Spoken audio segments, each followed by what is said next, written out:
Hey guys, so it's been a rather interesting, albeit topsy-turvy and crazy week in American politics over, well, the last week. Here we are on Sunday, and let's see what we've experienced over the last little while. More WikiLeaks bullshit, or the backlash being bullshit, more turmoil kind of developing within the government regarding the taxation rates that are being debated and party disloyalty beginning to form, presidential requests and mandates being ignored and or entirely thrown aside, new bills being tabled without the blessing of the executive branch having to rely on previous presidents in order to kind of reinforce and bolster what minimal strength it seems to have left. A lot of things are kind of coming to a crux. There seems to be an abrogation of a way of life. What I mean by that mostly is that, and don't get me wrong, and don't call me a naysayer or doomsday predictor or anything along those lines.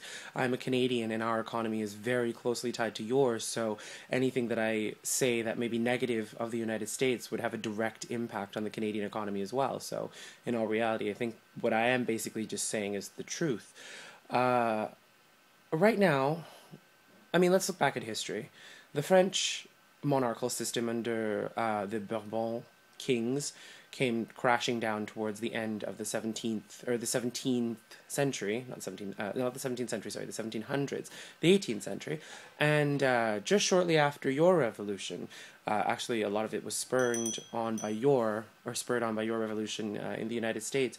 But one of the major factors that kind of occurred during the French Revolution was that just towards the end, the monarchical system did understand, that includes all the barons and the king and the queen and all the minor princes and the princesses and everyone that kind of had power within this regime, understood that their way of life was coming to an end.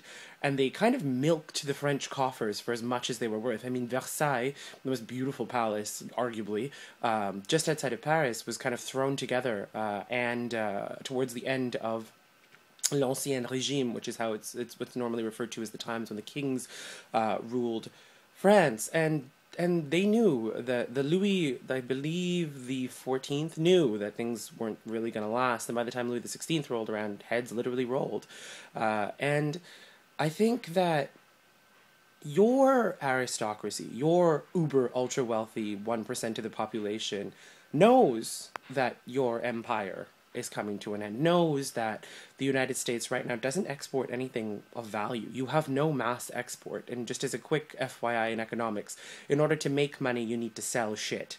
And right now, the only thing the United States is really selling, to the rest of the world is debt. And the only one that's really buying it is China.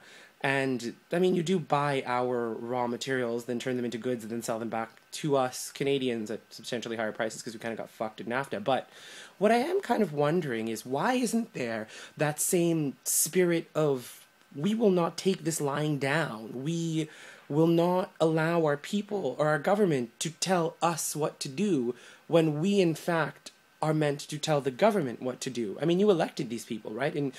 During France and in the monarchical period, in l'Ancien Régime, they had no choice. These were born into power.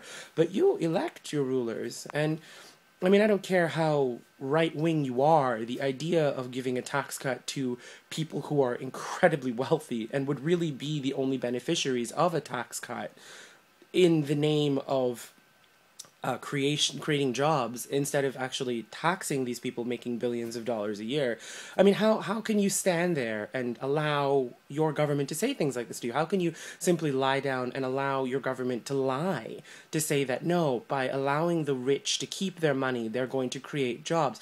Just as an FYI, you went through a massive recession, and why didn't the multi-billionaire bankers just dump their money into their financial system in order to kind of get it going again? They went running to the government for a giant bailout, which, by the way, was paid for by tax dollars. I mean, it just seems as if there's zero political understanding and 100% political apathy right now in the United States, and your captains of industry and your aristocracy are just bleeding the country dry for whatever pennies are remaining in your now nearly empty coffers. You're on the brink of insolvency. The Democratic Party is literally revolting against the president by not caring what he says towards the tax break system. You have Democratic filibusters in a Democratic House of Representatives with a Democratic president in power. This doesn't happen. I can't even recall, historically speaking, the last time this did occur. But where is your political motivation, America? Where is your anger? Where is your frustration? You have no jobs, you have no economy, and your country is on the brink of insolvency,